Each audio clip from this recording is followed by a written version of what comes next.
Hello, everyone, and welcome to the Wright Perspective. Today, we are going to review Juice, a 1992 American crime thriller directed by Ernest Dickerson and written by Dickerson and Gerard Brown. It stars Omar Epps, Tupac Shakur, Jermaine Hopkins, and Khalil Kain. The movie made $20.1 million on a $5 million budget, and it gets a ton of credit for introducing Tupac to the world. And in fact, just a few weeks ago, and we didn't know this when we picked Juice to be our topic for this podcast, but just a few weeks ago, there was actually an event held to celebrate the 30th anniversary of this film. Wow. Just so for many people, you know, these accolades, that would be enough to consider this movie a classic. But today, we will determine whether it's a classic from the Wright Perspective. We'll do a recap, we'll discuss the movie, and then we'll take a vote using a voting symbol that will be picked especially for this discussion. But we got to start with intros. Kick us off, bro. Hi, I'm Aubrey Wright. I'm the oldest. I'm Genia Wright. I'm the middle. And I'm Brittany Wright, the youngest ever, yo. DJ GQ, yo. Okay. So I see this movie is confusing. I'd like to make an You're not a announcement DJ. that this will be my last podcast. On a 1 and 2. No. One of the movie characters was a DJ. You're not a DJ. Oh, sorry. You got confused. DJ Stilo. DJ Stilo. That was Brittany's DJ name as a child. DJ Stilo. Oh my gosh. Clearly, she's confused. It never caught on. It's all right. Can y'all believe that we just happened to pick this movie right as its 30th anniversary was I can't. celebrated? You know why? I can't, and you know why? Why, because bro? life Why, also bro? does what? What does life also do, Brittany? It gives you jazz. Even you could play jazz, but the jazz is already being played. Listen, it was the universe whispering in our ear. To Juice. That's right. Juice. That's right. Listen. Yeah. Something about juice. Juice. and honestly, y'all, the real reason we picked it is that I personally want to see all of the movies that are in the title. Don't be a menace to South Central while drinking your juice in the hood. I love this. That Wayans Brothers movie, because I saw that movie, but I hadn't seen any of the other movies. So you don't have any context, right? I want to get through those other movies and then do a circle back. Don't be a menace while drinking. Don't be a menace to South Central while drinking your juice in the hood. Okay, so you saw Menace to Society. Yes. You haven't seen South Central. No. Drinking your juice, you saw Juice. And Boys in the Hood. And we saw Boys in the Hood. All right, so you just need to see South Central. Yes. That's it. And we're good. All right. This is fun. And then we can circle back and watch that one. Then we can review Don't Be a Menace. Yes. Y'all, when we went to go see Don't Be, I remember, I think I was in high school, and I remember going to the movie theater. People were cracking up. You wanted to know I was what? on like a team quadruple date, you know. Everybody was cracking up. And I was just like, oh man, I can see so Genia. Oh, they got us there. I had no idea what anybody was laughing at, because it was funny, but it was clearly I was missing all of it. So I will be redeemed. And you know what? It's so beautiful, because this is what really started us doing this. The fact that we love musicals. Yeah. And we feel like we should talk about it. And because we already do. And Genia hasn't seen any hood movies, which was also so have we been using the hood movies and musicals hashtag yet? If not, all right, I think you can go ahead and hashtag this one. I think it's time. Hashtag it. We're going to come up with a super awesome logo, but we're playing jazz. So listen, go ahead. Yeah. This is going to be the first episode. Well, there's been many, but this is going to be the first hashtag hood movies and musicals. And anytime we do a hood movie or a musical, it will have that hashtag so that if people need to watch just the hood movies and the musicals, they can click it. Yes. And oh, man. Especially because I would love to discuss the parallels of Sound of Music and Juice. All right, I can see what kind of podcast this is going to be. Great. I was in really good space. Oh my gosh. We're going to have a playlist on our YouTube page. Yes. It's going to be a you can go back, musicals playlist. Because you could go back and hashtag all the. Exactly. Oh, this is so good. Listen. Good. And for those of you who are just listening, you have to understand Jania's face when she gets the activity that she has to do. She's just so excited. Gonna make an action item and then check it off the list. It was hard in Austria during that time, just like I thought we got off it. I thought weren't they in Austria? We tried to move past it, bro. I thought we pivoted. But it didn't work. Valiant you know why? Because she's the youngest. Yeah. And the youngest wields that power. I saw you all were trying to miss it. Well, continuing to ignore it. Let's talk about voting symbols. Let's talk about voting symbols for the movie Juice. Yeah. A mountain. Okay. Is it a hill that's alive? Anyway, I'm not going to go. Okay. I have 2 voting symbols to recommend for consideration. Okay. Hit us with them, sis. The first one is a scratched vinyl record. Now, Shania's ideas are starting to get too good. Like I miss the super esoteric deep. All right, go ahead. Scratch vinyl. Scratch vinyl record. This one, it actually it is meaningful for this movie in a lot of ways. Explanation. Well, of course, it's still a good symbol either way. All right. Like usually she'll be like, already I'm with it. Okay, a crumpled candy wrapper on the floor next to a grate in the subway. You know, that's normally how she does it. Did you look at my notes? That's the second one. All right, scratch vinyl record. A scratch vinyl record. Okay. Now, of course, one of the main characters is a DJ. He's a local DJ. He's aspiring, like he wants to be a DJ great. All right. And so for that reason, absolutely, a vinyl record makes sense. Also, he was in that main character was actually in a DJ competition the night that all of their lives started to go awry. That pivotal night in the movie was the night of the DJ competition for that particular character, Q. But also, when you think about the scratching of a vinyl record, that is actually not the record's intended use. The record is meant to just be laid on the turntable and just played. Its destiny is just to play a beautiful, it could be a song, it could be spoken word, we don't know. But its intended use, its destiny is to be played. But someone is intervening and stopping it from reaching its destiny and just holding it in a holding pattern. And what makes it so crazy is like that is exactly. I'm never going to any other parties. That's exactly what's happening in these young men's lives.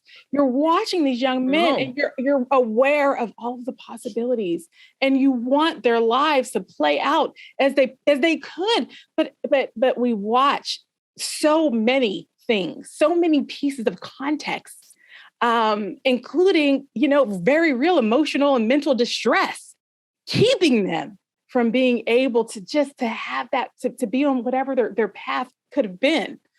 And what also makes that scratch vinyl record such a good symbol is that in the context of a party or of a scenario where a DJ is doing that scratching, putting that record in that holding pattern, there are people all around cheering him on, telling him, yes, keep that record in that holding pattern, making that unintended sound, that scratching sound. And that is exactly what was happening this neighborhood. This is a situation where the wrong things are being celebrated. right? And for that reason, I think a scratch vinyl record could be a good symbol. Okay. I don't even want to hear number 2. We're done Okay, here. You're done for the rest of the podcast. Yo, I got to give you number 2 because number 2 was actually the first one I came up with. Okay, and what was number 2? Number 2. All right, so you all know, just as I am just making my way into the into hood movies, I'm also just getting to know my new friend hip hop. All right. And so the soundtrack for this movie, very interesting.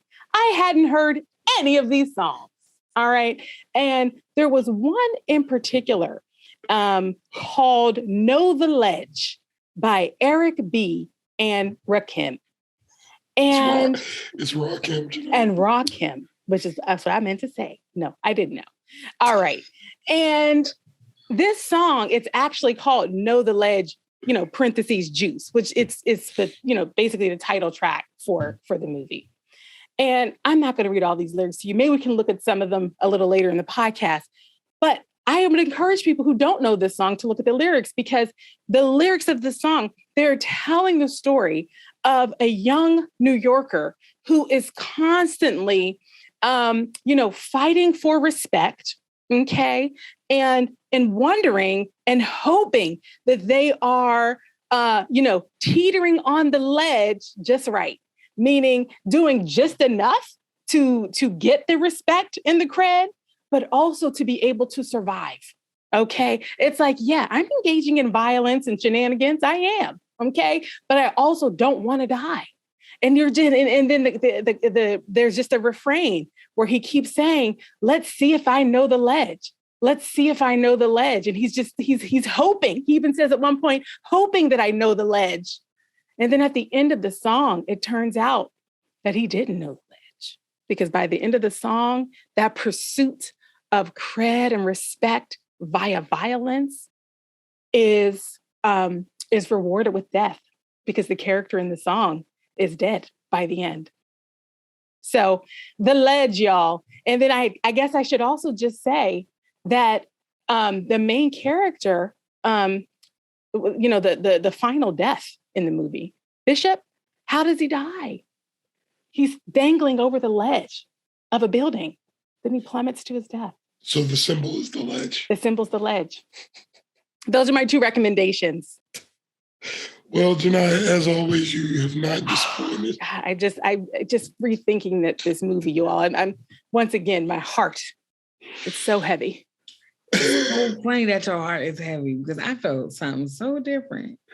Well, before we get into that, Brittany, for those of you who don't know, I've been holding back Brittany's thoughts. I've been holding them back because I want to hear them real time. She keeps being about to talk. And I'm stopping it because I want to hear them. In our pre-show, Brittany almost was sharing. She almost went there because I don't want to hear it yet. Because I want to feel it as it comes out. All right. Because now, and every time you say something, it makes me more curious. Because I'm so just those couple of words. I'm like, what was she thinking? All right, you know what? Let's wait. She texted us a little bit while she was watching it. More teasers. Yes, teasers. All right. Yeah. So first of all, Janiyah, those were some very Janiyah picks. And I couldn't come up with one for this. And the reason why is because I was thinking of a bullet, but we did a bullet before.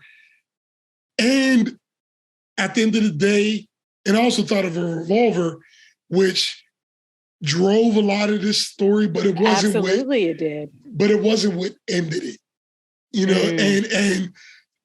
And I couldn't really think of something that was like, I thought of a vinyl record like Janiyah, but it wasn't really based on a story. It was more that when the movie came out, that's how they were marketing it. Like the whole DJ perspective was really, featured up front in the trailers and the stuff like that. So I thought it was very relevant. But in the actual story itself, it doesn't really pertain to the whole thing until I got the explanation from Genia. So I feel like I would throw in probably, barring if Brittany comes up with something real good right now, but you all are about to witness the real time coming up with a symbol. A gun. You couldn't even let me. I was setting up. You were about to say more? No, I was introducing you. I'm sorry. I was Steve Harvey in it. Oh, I'm bad. You were doing a great job, bro. Really building some momentum. You did. I thought I was ready. High energy. You were too ready. I was getting too into it, and you got so excited, and you just. Oh, a gun. Run around and shooting everybody. What do you deal with your problems? Bishop definitely has. That man should have went to an ocean. You know what? Because it was. Hey, bro. How'd you really feel? Yeah, I just. All right, so we have three options: a scratch vinyl record, a ledge, or a gun. Which one should we go with? My vote is for vinyl record. All right, I'll go with a record that has a gun on it. I feel like that's a fair. I agree. Because I'm gonna tell you, if we're looking at 12-inch records from the 90s, I'm almost positive there's going to be one with a gun. Absolutely. So, gun on it. Brittany, so you were the voice of reason. Okay, so she Voltron the ideas into. She is constantly pushing all of the vote possibilities together. Because I want every voice to be heard as it should. All right. You like a nice melange. Exactly. A nice melange. All right.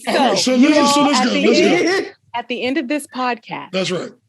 Juice will receive 0, 1, 2, or 3 scratch vinyl records with a gun on it. It must receive 3 to be considered a classic from the Wright Perspective. Can I just ask one thing for clarification? Sure. Is the record itself scratched, or are you talking about the action of scratching a record? Or you saying it's both. Bro, it's both. That's all I needed. I'm good. It's both. Right, let's go. It's both. It's both. The motion of scratching the record has happened so much that the record is scratched. I get it. Let's go. That's it. Let's go. All right. So let's hop into our recap. We've already shared a ton of spoilers, but if you're new to our podcast, listen, we do a recap because most of our content is quite old. And so we do a recap because you haven't seen it in a while. Okay. And maybe you haven't seen it at all, but you want to enjoy the podcast. Mm-hmm. So we do a recap at the top. Let's hop in. This is a recap of Juice. Juice takes place in the early 90s in Harlem, and it centers around a group of 4 teens that have grown up together. Bishop, played by Tupac Shakur, Quincy, or Q, played by Omar Epps, Raheem, played by Khalil Kain, and Steele, played by Jermaine Hopkins. And while these kids are high school aged, they aren't super duper concerned about high school.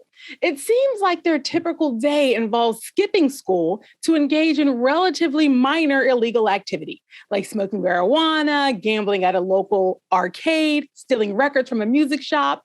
How do they get away with this? Well, it's a good question, because for the most part, they seem to have a reasonable level of familial accountability. 3 of the 4 have parents that are present and pushing them, to get to school. And, they have fun, rowdy relationships with their siblings. Raheem, the Raheem character, he actually has a child, and the child's mother is even telling him to be more productive, get it together. The only one that seems to be a little isolated at home is Bishop, okay? He's being raised by his grandmother, and she seems a bit hands-off, okay? And then his father is physically there, but he has been incarcerated and was clearly traumatized by the experience. I mean, he's basically a zombie, And in the course of one I think the implication was he was also on drugs. Okay. That's Oh. All right. I could see that. Yeah, I could see that he was like catatonic, kind of. Yes. Yeah, that's what it was. You know, and in the course of one particular should have been at school day, okay, the kids find themselves running from the truancy police, running from a corner store owner who yells at them for loitering, and running from a street gang that like to hassle them, okay? And they are hanging out and they conclude that all of this running is due to a lack of juice, okay? AKA street cred, power, respect. Eventually, they come up with a plan to rob that store owner to get some money and some juice. Raheem, the unofficial leader and he's like the caretaker of the group, really, he kind of masterminds the plan. He gets the gun, he schedules a planning meeting to go over the logistics.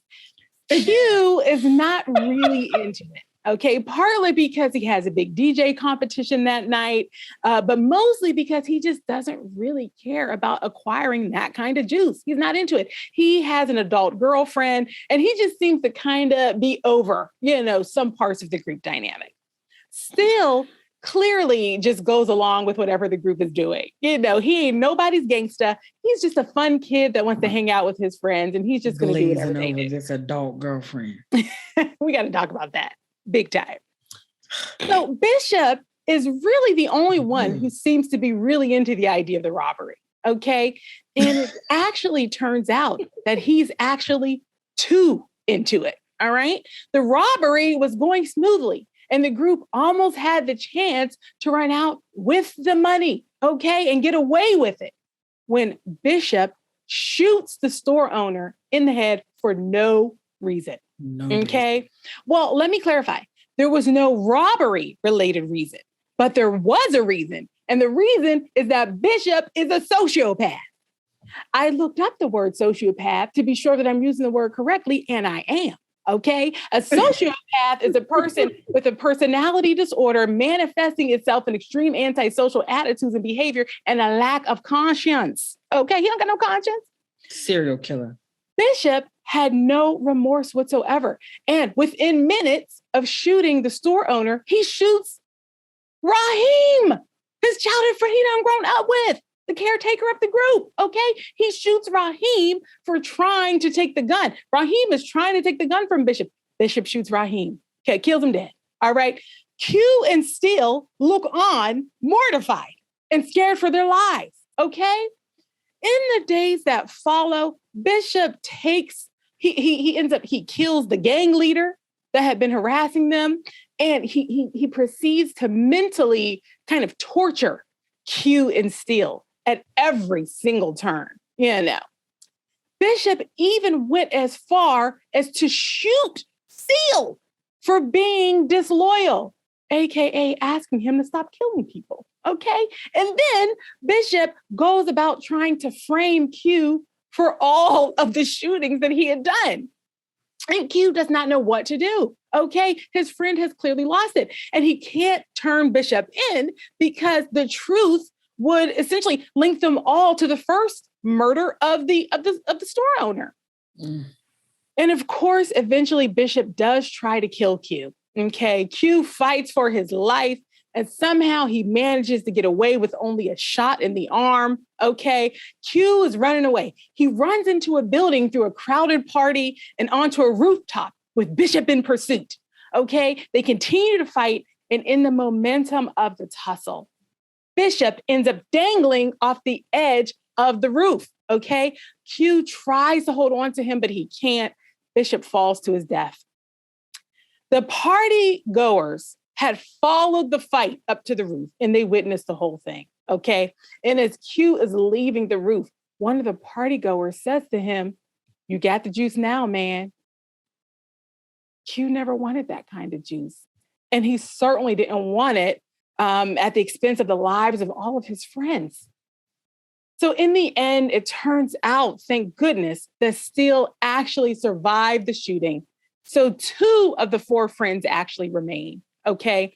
And then we learn from a radio voiceover at the closing credits that Q actually does realize his dream of becoming a well-known DJ. But at what cost? And the end. Wow.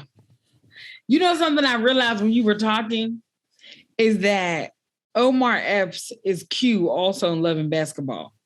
I was like, why am I recognizing this name for him?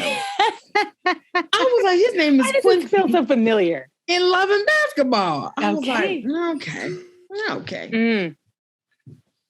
Brittany, the leash is off. I want to hear those initial emotions that I've been stopping. Listen, first of all, what you need to know is that when I started this movie, it described in the description box, it said thriller. I said, when has a hood movie been a thriller? I was like, okay, normally it says drama or like ethnic choice or something. But I was like, thriller? I said, well, this is going to be interesting. That caught me off guard. It was a thriller. I think that I actually agree with that qualification. I can see it. It was I can see it. Wow. It was I can see it. I wouldn't have thought of it that way, but at all. Yeah. Let me tell y'all about this serial killer movie. That's what this is. Bishop was a serial killer. It's a thriller. Yeah. It's a thriller. Let me tell you something. Janai, she texted me. She called me. She said, "Oh, she was in a swirling eddy of degradation and despair when after I finished it." After she finished it, and I was just like, "Well, man, oh goodness, you know." She put me in the mind of like how we were feeling about The Wire and all the kids on The Wire and how they could have had a chance. Let me tell you something. Because what I said to Brittany was, "Oh, my Black boys, my Black boys." That's what I said. After I got done, I said, these 4 badass kids. That's all these were. Your grandma is in there making some kind of breakfast for you. You getting up, getting dressed. When they sending your tail to school. Okay. Y'all got a local hangout with Samuel L. Jackson and likes to get with high school students. That's beside the point. We're not there yet. You, Omar Epps' character Q, you have your mom telling you to get up, which all these parents were angry except for the grandmother, which was hilarious. I was like, all these parents are mad. And I was like, mornings are chaotic. Mornings are chaotic. They are very chaotic. Your mom is telling you to get your tail out of bed so you can go to school. You're about to oversleep again. Still, you have both your mom and your dad who are both working people. Your mom has breakfast and stuff ready. You are doing all these things, but you choose to leave your books at the door and pick up that little $10 radio and walk around with it, playing a cassette tape. And then here you are, Raheem, walking around in these streets. You have your mom and your sister, and obviously it's a loving home. You used to have cute little banter going back and forth, which confused me a little bit because I was like, is that his girlfriend? Okay. The tone was strange. The tone was strange. Then you get out there and I see you have a weird relationship with your baby's mom. It was a horrible relationship, actually, to the point where she knew that you was going to end up where you did, dead. And she didn't want her son any parts of that. You know what? These were just some bad kids. That's all that was, because they knew better. They knew they were running from the truant police. They knew they needed to be in school, even to the point where Donald Faison's character, who just was in there for 3 seconds, when he was walking past Q, he said, oh, you don't remember it? Talking about his combination to his locker. Why? Because obviously your tail hasn't been at school. So you know what? If all of y'all tails would have went to school, everybody would be alive. The store manager, Raheem, still wouldn't been shot. They should have let the record and play. The Puerto Rican gang leader, he would still be alive too. Bernardo would still be alive as well. Okay? But no, he's dead too. That wasn't his name. His name was not Bernardo because I don't know what his name was. But let me tell you something. These were just some bad kids. That's all they were. I don't feel bad for them. Your tail should have been in school. You would have been fine. You knew better. Even the other police officer, when the truant officer actually got still and took him to school, his tail still left. Well, can I ask you this? How come you can remember Bernardo's name when we're talking about Juice, but not West Side Story? It's a good question. His life is jazz. Well, there it is. All right. Such a Brittany, you just brought these were bad kids. Mischievous, maybe? No, bad. Now look at them, dead and shot. I had seen this movie since the 90s, actually. And I had a very interesting experience because I remember really enjoying this movie. Okay. And I don't know where, most of the time I kind of know where I'm going to fall but I really need this conversation to figure out where I'm going to fall on this movie. But what I'll say is right up front, I think Brittany brought up an issue in a way that I was going to talk about in a different way. I was going to say that I couldn't really feel what the movie was doing in terms of messaging because what Brittany, it was just so interesting when you said that it was under thriller because it presents itself in a lot of ways as a traditional movie talking about the hood, but really this is a movie about this sociopath named Bishop. And I think that it would have been a better movie if they would have leaned into either of those directions. Because you definitely could have made a movie about this kid, Bishop, who was trapped in all of these circumstances and just ended up being a murderer based on just happenstance.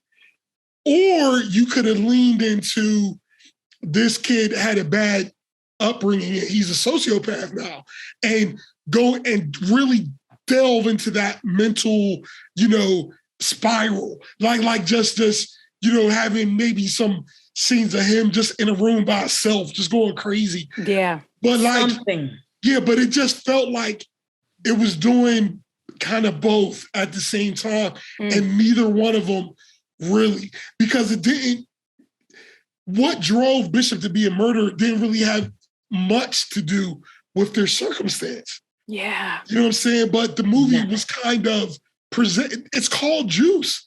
And bro, you know what? You're pointing out what for me was a real gap in this movie.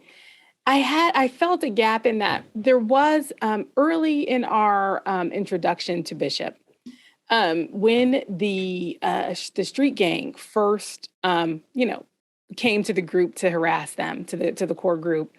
They indicated that Bishop had a reputation for being crazy. They said, we don't care if he's crazy. We don't care if his father's been incarcerated. We got those two little nuggets from that one quick exchange between the gang, just kind of explaining why they weren't afraid of Bishop. But we never really got the rest of the story there. It was like, why did Bishop already have a reputation of being crazy? If they had just shown us a little bit of how he got that reputation, and bro, you said it could have been one scene, one very quick scene, or even a quick storytelling for us to kind of see a behavior that would have given us a sense. I agree with you, bro. If they had just flushed that out. And they gave us a little bit of, when they showed his home life.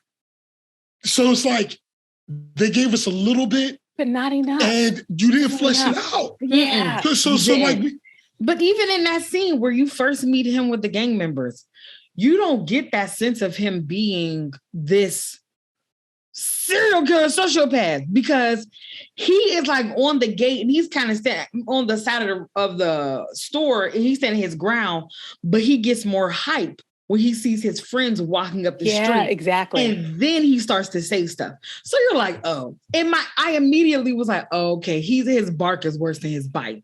He's just, these are just some punk high school kids. But really, this movie ended up being Cooley High meets Law and Order. Meets NCIS. I said, what is happening? And real quick, I wanted to give Bernardo's real name before we move too far past it. The actor was Victor Campos, and the character's name was Kielis, who was the owner of the store. And go ahead, bro. That scene that you're talking about, also, a lot of times the hood movies, they ring very true. Like in terms of how the interactions are. But because we didn't really have any of the background of why they were harassing Bishop, No. what Bishop did. And like Brittany said, you saw a little bit because you did see a little bit in his personality in a sense of how he puffed up once his friends came. But I'm going to tell you, for me, I didn't understand why they weren't beating him down. Because like if there's this amount of animosity, like, because like you said, fight, they should be beating you up. And if not, it would have made sense if he had this reputation of, okay, he pops off at the mouth, but that's because he's crazy.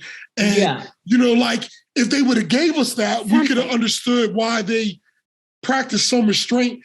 But also when these are very volatile situations, like when you're talking about these kids that don't have really direction. And if anything, I would think there was only 2 of the other guys coming. So at the time, so it would have made sense for that to make it worse. If anything, like totally, it would have been it was like 3-7 or something. That's what I'm saying. Ratios. This is why I was just like, these are just some bad kids. Yeah. Y'all and your little gang are walking across around. Yeah, I saw you in there, Tretch, from Naughty by Nature. You and your little friends are just walking about in these streets, just messing with people. And also like, Vincent Laresca played Rodimus, who was the head of the street gang. That's what I was talking about. The head of the street gang when I said Bernardo. Listen, I was just like, these are just some bad kids that need not saying that they're not living in a devastated situation, but y'all, we've seen in some of these shows and movies devastated situations where it is looking terrible, and I'm just like, y'all are making the choice right now to do things that you know you have no business doing. And the thing is that would have been, if they would have leaned into that would have made the movie better to me. Yeah. Because it would have been, the title of the movie is Juice, which is about people trying to get respect, basically. Right. And I could see a movie about kids. That's what the juice is. Got it. Okay. I don't know. When he said he had the juice at the end, I was like, "Oh, is it the murder juice?" I didn't know it was the murder juice. So many context the murder clues. Juice. In addition to the murder juice. In addition to all of the jillions of context clues in the movie, in the recap, I literally said, "Juice." What'd you say? AKA street cred, power, respect. You know what? I was thinking about him being Quincy twice. Sorry. My bad. That's okay. That's okay, because you know that's why we watch the movies in community. That's what we do. That's why we work together. So what I'm saying is that would have been something interesting to see these kids, because I would say it would, like, based on my personal experience, we talk about a lot. We grew up and we didn't grow up in a broken home, but I was also Pittsburgh is a place that's smaller than you realize. You know, like how much happens inside of a 5-10 mile radius is really, I mean, it's amazing to see how close we were to each other. So what I'm saying is I can understand being a young man growing up in this time period and like wanting to be respected, and that might lead you to do some things that, you know, could get you caught up. So that would make sense, but they never really made that bridge. Exactly. And even when they were talking about, because like you could see when Q went in to the bar to get the cigarettes, right? And there's a point where he goes into the bar. There's a guy he knows who just got out of jail, who's in the bar, about to rob the bar. Okay? Yes. He's about to rob the bar. And when he came out, Gerard, what was not Quincy, the guy, like the head guy, you said he was the caretaker of the group. Khalil. Okay. Khalil Kain's character, Raheem. Raheem, that's the name I was looking for. Which shout out to Khalil Kain. you have been in so many things. Oh yeah, he definitely. And you is. are an amazing actor. Yeah.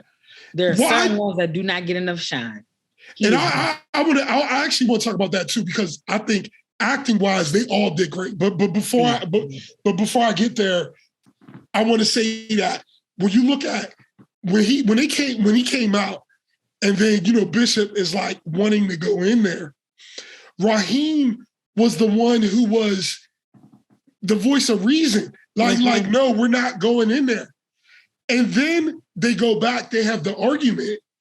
And then the next thing, Raheem is the one going to go get the gun to plan the robbery. It doesn't connect. At all. And they, like I said, the bones were there to make it connect. Yeah. And I agree with you, bro. Like there was a point at the end, toward the end, after Bishop has unraveled, where he is confronting Q in school as Q is blowing dust off of his textbooks. He's confronting Q at school, and he says, "Listen, now you want to be in school." He said, he basically gave a little monologue about how his life is meaningless. He felt all of their lives were meaningless. And so he just said, you'll die when I say it's time for you to die, because my life doesn't mean anything, and yours certainly doesn't either. Even that little monologue earlier to the top, maybe before the killing, could have given meaning to all of it, because it would have been our chance to see Bishop was not actually about the juice. He was using the juice as a cover for what was actually some other kind of, mania. You know what I mean? Mental disorder. I mean, seriously. And the other thing is, what I started to think of was the movie, which I actually have not seen this. Me and Brittany do this thing where if one of us watches a movie, we will tell the other one the movie in detail and detailed narrative. But the other one can watch it if they want, but really they've gotten the gist. Okay. Listen, we don't do that with the podcast movies. We do it with the other movies. You don't need it. Just so you know, we watch the podcast movies. But there was a movie with the boy from from Home Alone. What's his name? Macaulay Culkin? With Macaulay Culkin in it, where he played like a bad seed kid. I kind of like it was called The Other Son or something. The Good Son. The Good Son. The Good Son. Which is a great movie. And long story short, and again, I haven't seen this movie. We should watch it. Based on Brittany's recap. In the movie, the kid, he comes from a perfectly, I think, nurturing home or something. Yes. There's nothing in his environment that would have created who he actually turned out to be, if I'm getting that right, Britt. Yeah. But he was truly a sociopath, So anyway, I haven't seen that movie. I shouldn't have used it as my example. But the point is, to your point, bro, it was confusing. Was Bishop the way he was because of his home circumstance, or was he the way he was because of an actual, disorder that hadn't been diagnosed and wasn't being dealt with? Or was it? But maybe in it the was Black both. community so often. Yeah, where it's just like, oh, pray it away, or this is just the one in the community that we all take care of, like. It gets written off so often and in so many ways. Like, that shouldn't have been written off, though. And someone should have Grandma, written while that. you was in Totally. the kitchen making bacon, I needed you to see what was happening with your grandchild. The woman who played Grandma, that was the same actress that in the Coming to America movie was on the train and was familiar. Like, she was on the train and she was like, "I'll marry you." And he gave her the earrings. That's why she looked familiar. Yes. But bro, I wanted to go back to something you said, bro, because when you talked about Raheem going back and planning the murder, the robbery when he wasn't really down for it to begin with, I didn't actually struggle with that, bro. Because what I saw Raheem doing was planning a very low stakes robbery so that he could check the box for his overeager friend Bishop. That's what I felt. I felt like Raheem was managing the situation, kind of saying, listen, we've got to do something. What? Like this was, it was almost like this is the lowest stakes kind of way that we could do this and check this box off so we can not continue to have this looping conversation of we're not hard enough. And I felt like he was planning and orchestrating the group into the lowest stakes possible, crime. Absolutely. But I'm saying that could have been a 2-minute scene. Like that could have been a 2-minute scene where he's talking to Q like, look, just to explain it. We have to do something. Yeah, you're right, bro. I had to add that narrative. The movie didn't tell me that. And that's what I'm saying. The skeleton is there. Like you can make logical leaps from each point, but it's just. And I want to say this because I do think the kids in this movie did superior jobs. I thought everybody, which makes me more sad because I feel like if the story was tightened up, they could have really dug into this. Imagine if they would have, because I think the more interesting thing would have been to not call it Juice, call it something else that would have unfolded to be about this boy's descent into madness. And that would have been interesting to watch. Yeah. You know what I'm saying? And I think Tupac could have really did it. Like, I think he could have really, I could just see him in the room going crazy. And they're coming out and trying to be normal. But even with what they were given, I feel like there was no weak points in that. I felt like it was all very good. When Tupac came to talk to Q, when Bishop came to talk to Q at school, that was a terrifying conversation. Yeah. And when don't be hiding behind my locker when I close it. Terrifying conversation. You're hiding under stairs when Still was just trying to go home. That was still when he was popping out. When Still did a great job in that scene. Just seeing him processing. I just need to say something so I can live past this moment. And that was the other thing that was hard for me. Why would Still walk away with Bishop like that? And I know we could put in the thought process of where they were friends for all this time, and but based on the flow of the movie and how much Bishop was tripping, I just didn't believe that Still would go down the alley with this dude. You know what I'm saying? But bro, if it part of it is that they were almost kind of at Bishop's mercy. It was like he had complete control of them because they couldn't do anything to report him to help themselves without hurting themselves. And also they knew how volatile he was. They knew that he could just kill them at any time. And so I felt like Steele was just trying to stay on his good side. I can see that. So he's That's like, what I thought, Still was home. He had made it through the day, without getting killed by Bishop. Bishop's in the stairwell. And it's like, let's go this way. And he tried not to go. He was like, well, actually, I'm heading up and Bishop was like, no, we're going to the arcade. And Still just was like, if I don't go, he'll kill me tomorrow. Like, I don't know. And he might follow me up the stairs and kill my whole family. Totally. Who knows? Who knows what he'll do? I felt like he went bro because it was just like he was he had no choice. I agree 100%. I'm just saying, I feel like that was another thing they could have, it would have been very trivial to just make that flow. Like just seeing the conversation between Steele and Q, for example. Yeah. Of just how they're trying to manage this, Now, bro, what about the phone call? When Steele he called Q from the arcade. He basically went to the arcade with Bishop out of fear. And he's there, and as soon as he gets a quiet moment, he gets on the payphone, and he calls Q, and he's like, Q, man, you got to get over here. Yeah. And Q was like, why are you with him? And he was like, listen, he popped up in my stairwell at my house. I had no choice. I'm scared. You need to get over here. I don't know what to do.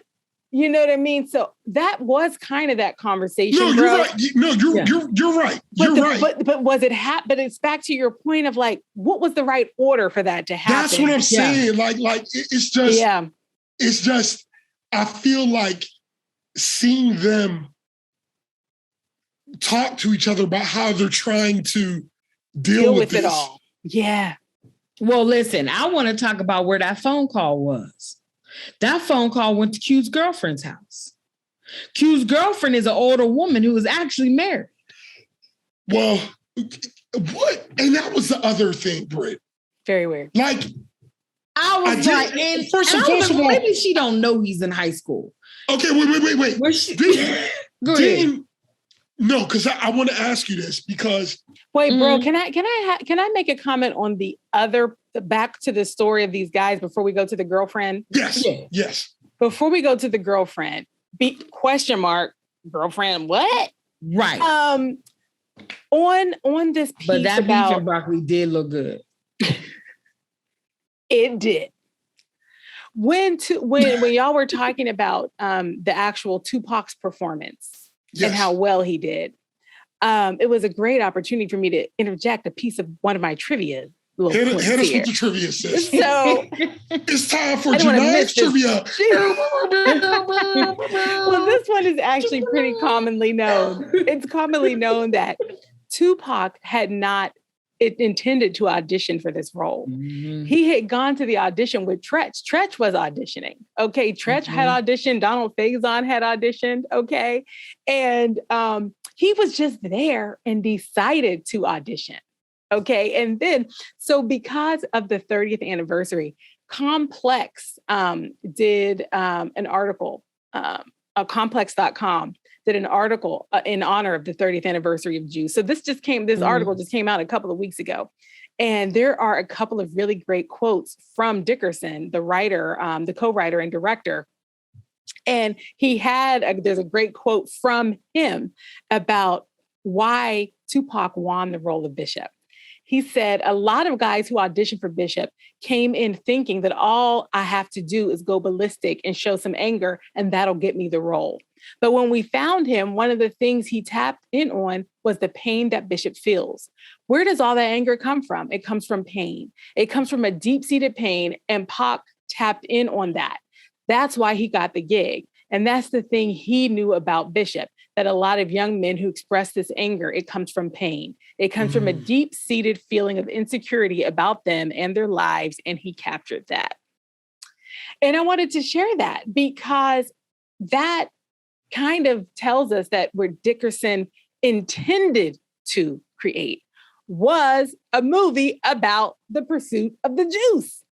And it turned out to be not exactly that. It turned out to feel more like a movie about a sociopath, or was it? You know, so just wanted to decode. It was about the juice. It was supposed to be about the juice. Listen, and the last thing the hood needs is a sociopath. It's already enough going on. Yeah. So anyway, sis, you were taking us to the girlfriend of Q. A pedophile girlfriend. The thing is that, correct me if I'm wrong, didn't Q, when he was calling Steele's family, didn't he say friend from college? I don't remember that. I can't remember. But anyway, I'm saying him being at his girl's house. But I'm saying I didn't feel like it was clear whether they were saying these kids were all in high school or were like some of them in high school.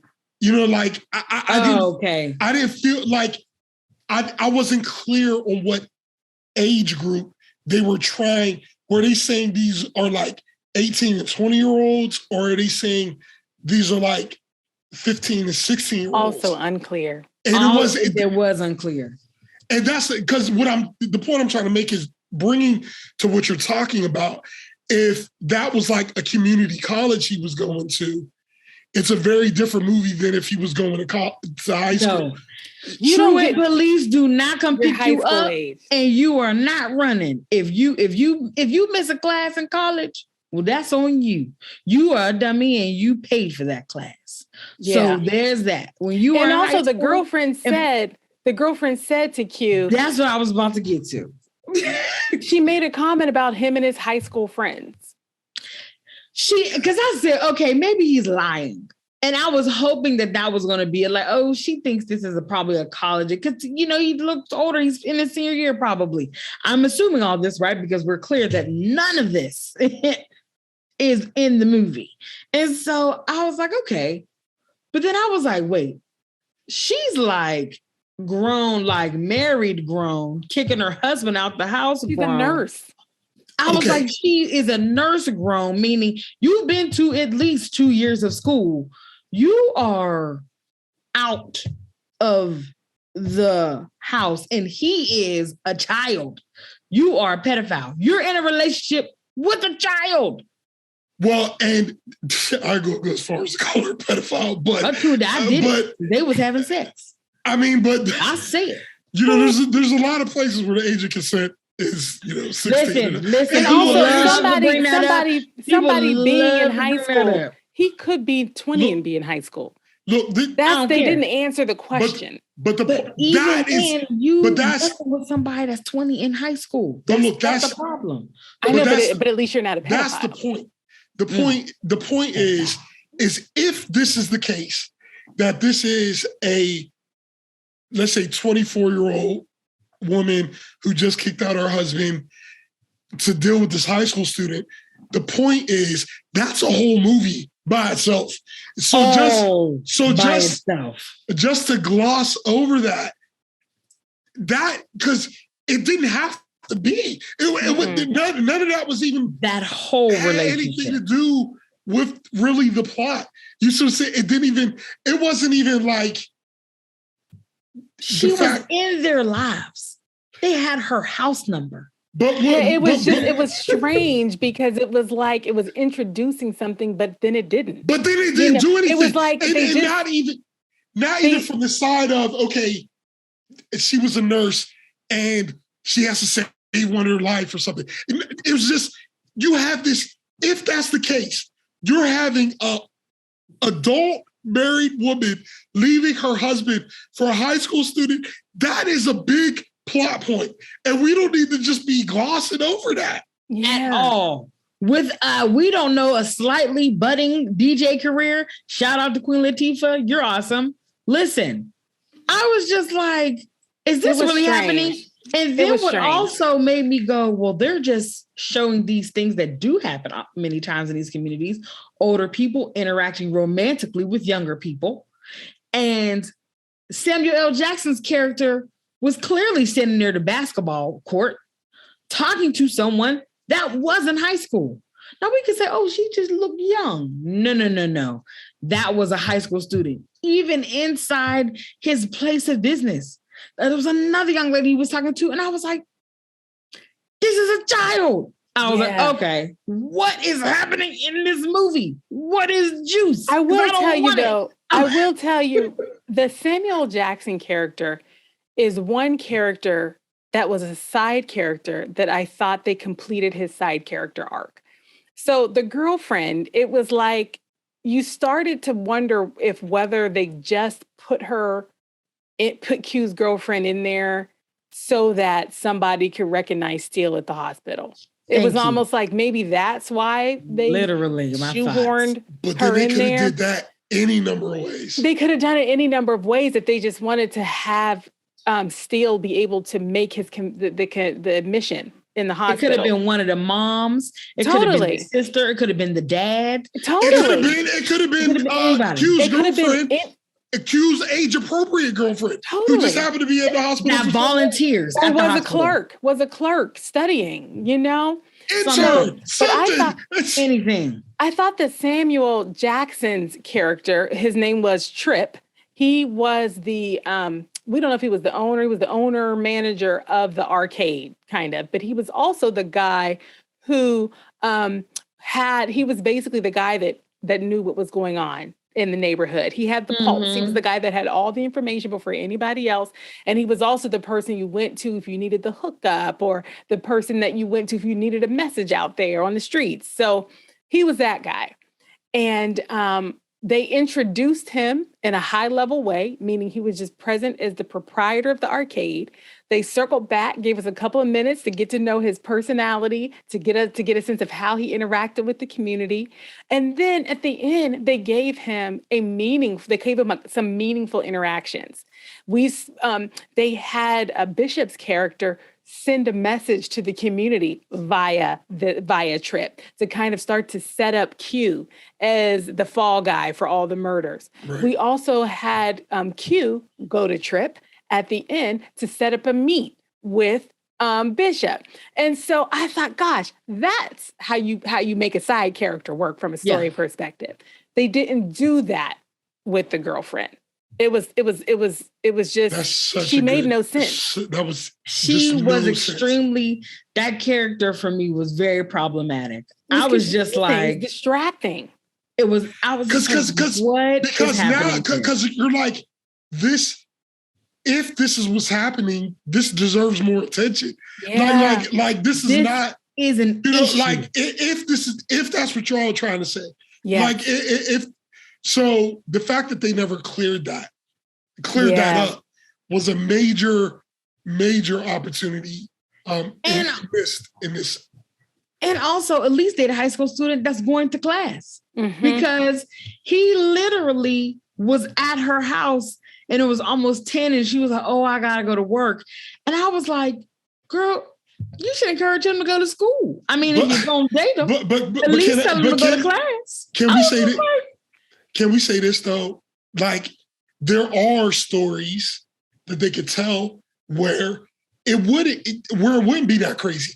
Let's say Q is 18, about to graduate high school. Let's say she's 22. She went to nursing school from 18 to 20, and she got married at 20, which we all know people who've done that. People get married at 18 even. So, but what I'm saying is that if that's the case, you need to name that, because the way you're making it seem is that there's this huge sub-story going on that doesn't anybody know about. Yeah. Or that you did. And the character's name was Yolanda, played by Cindy Heron, who's the lead singer for En Vogue, by the way. Did y'all realize that was her? I was like, I said, okay, look at you with your acting. No, I didn't. Mm-hmm. She looks different with her afro. Yo, that was another thing that you saying that, right, spun my brain to the fact that there were, real hip hop artists and, R&B artists and stuff like that. Yeah. In this movie. But I'm going to tell you one thing I was disappointed about. And it was the how they did the DJ battle. And it's because DJing and turntablism, which that is something I really miss. I truly, like, if you being at a DJ battle in the 90s was a very special experience. You know what I'm saying? Because look, I have no problem with technology and people doing different stuff. Sure. Like, in my head, I always wanted to be a DJ. And even to this point, I still think I might get some DJ equipment just so I can have it or whatever. Absolutely. Yeah. And things are very different now in terms of technology, which makes being able to do, you got different ways you could do different stuff. But back then, you had to have records and you had to have crates of records and you had to spend hours just practicing to the point where to see these people have records, pull off a record, put it down, put the needle down, find a word instantly and be able to mix that word and scratch it and then do it over and over again with a whole bunch of records just to put a short, 45-second, a minute a routine together. It's phenomenal to see. And what I'm saying is this movie just didn't portray that for me. Like, and to think of, there were so many people I know available to do.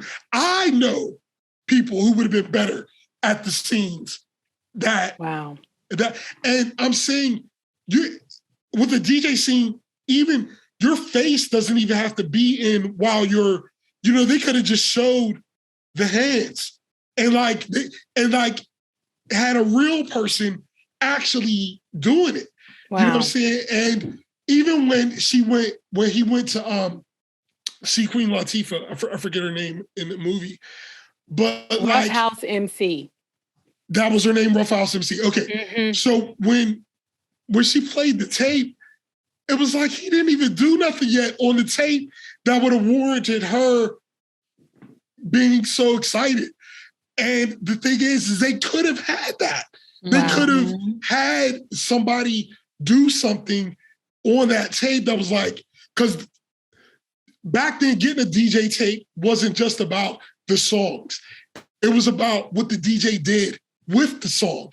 And there were so many tapes that were out like, yo, you got to hear when he mixes this with this. I am sad to hear this, bro. I honestly just assumed that they did right by the DJ work. I just assumed it. But this is just my opinion. I'm saying... Well, you were there. You know what I mean? And I'm just saying, when you see some of the stuff... That's a real missed opportunity. They had, Fab Five Freddy, Tretch, EMD, Dr. Dre, Ed Lover, Queen Latifah, and then some people that I think are more actors. Flex Alexander, Juice Jones was a R&B singer.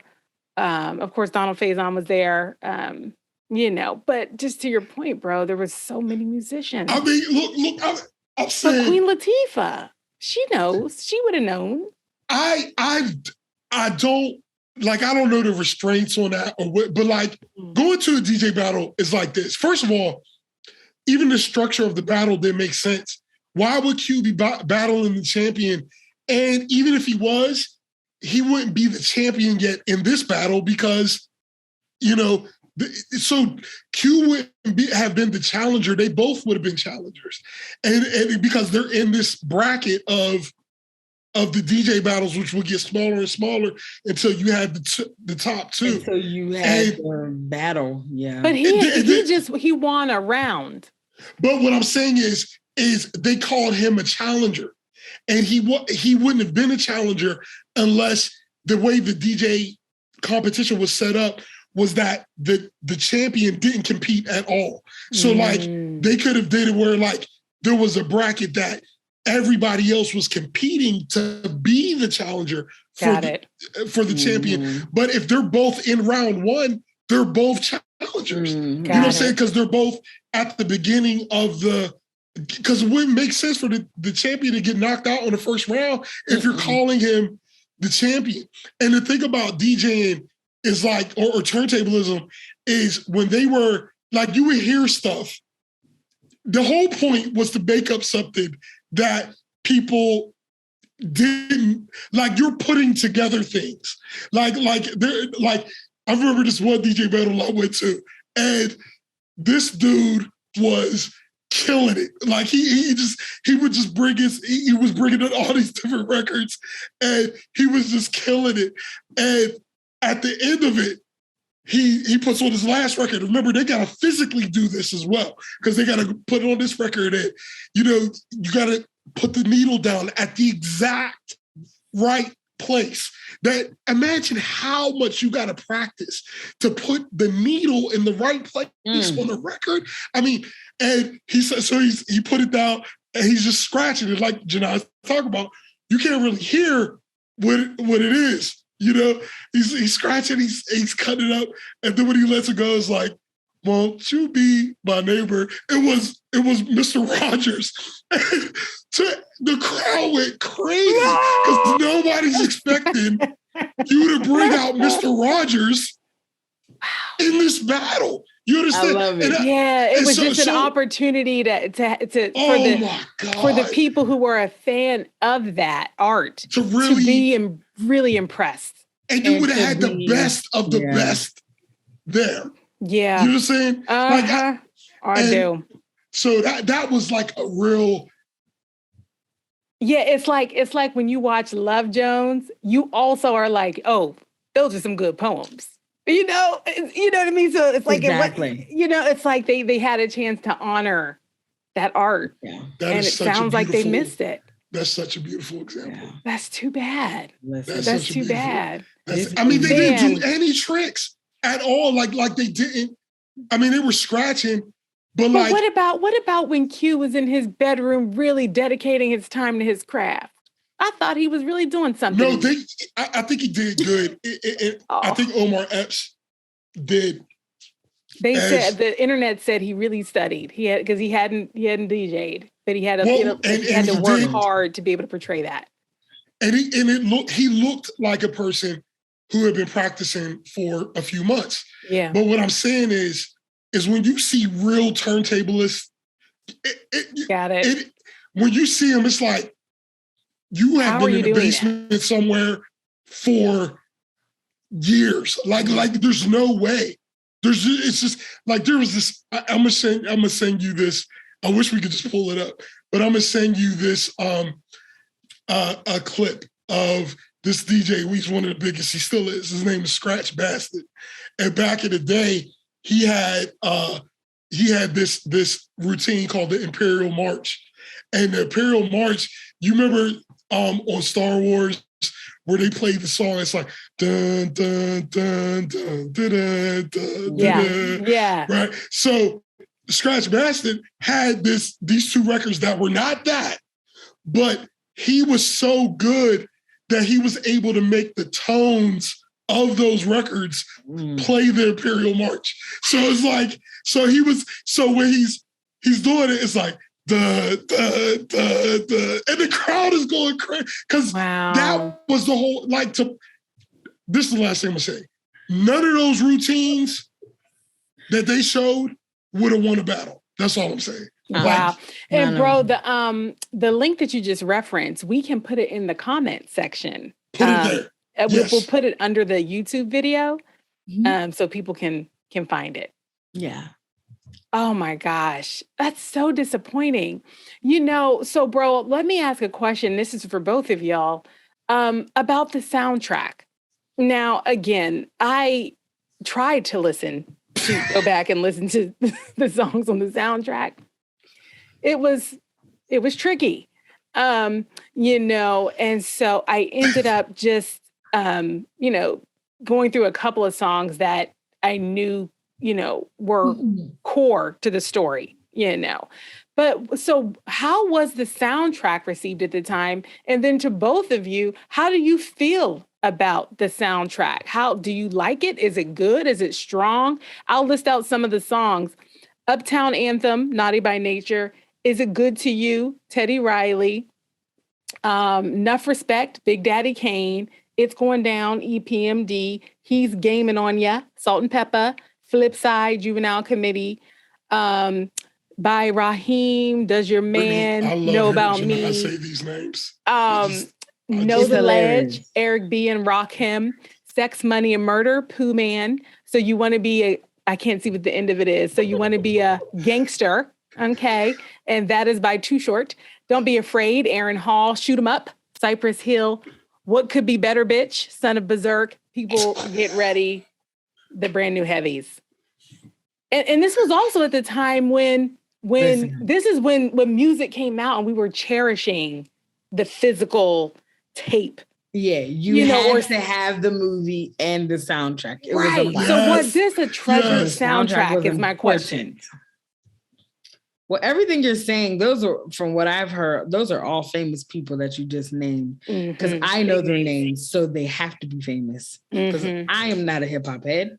I know. Well, was it? It wasn't just hip hop. It wasn't. Well, it was also R&B in there as well.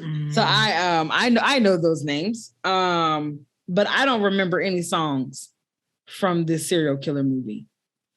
I was just like, what's happening here?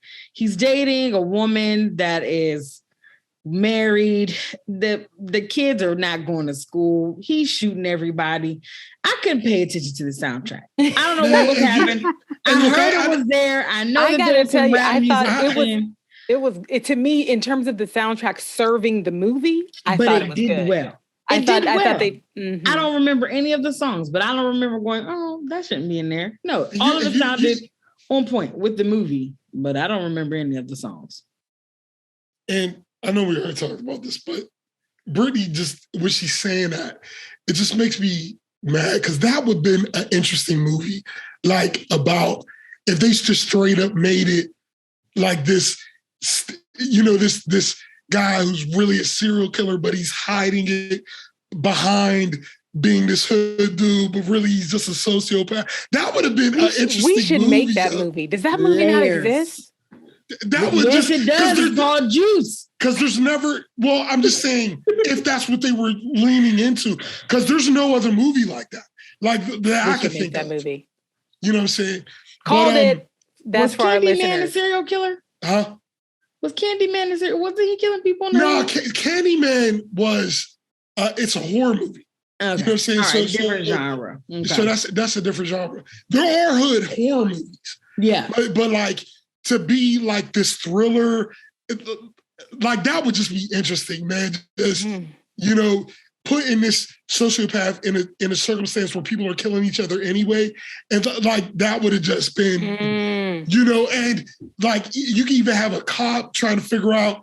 Like, I thought I was just chasing the gang dude, but it seems like this dude is a little more, like that would have been interesting. You saying that, bro, I'm happy you said that. This is another reason why I was like, these are just some bad kids. Because Omar Epps Q made it very clear he was saying it to someone, to a police officer. He was like, you were out with your gang member friends. He was like, we're not a gang. I'm not in a gang. Like he was making a point to say like, we're not in a gang. And I'm like, and I'll put in quotes right from wrong. Like, y'all are just well that's school. But anyway, that's because that's the point. The point is that I feel like either one of these movies could have been good. A movie about these kids who are, mischievous, one crazy, is a little more than the others. I can see that, or I can see this descent. But it's just sad that they never really picked a lane. But to answer your question, Genia, yes, this was also a great soundtrack because it really encompassed the time. And just like Brittany said, which is interesting because you were so young at that time, that it's interesting to hear you talk about, that is what it was all about. It was about having the movie and the soundtrack. Like it was almost like you wanted to have it matching. You know what I'm saying? Totally. And having a good soundtrack was an important part of all of those movies. Very so I really enjoyed the soundtrack. And there's songs like you can play Don't Be Afraid at the party right now. And if it's my generation, you about to get it popping.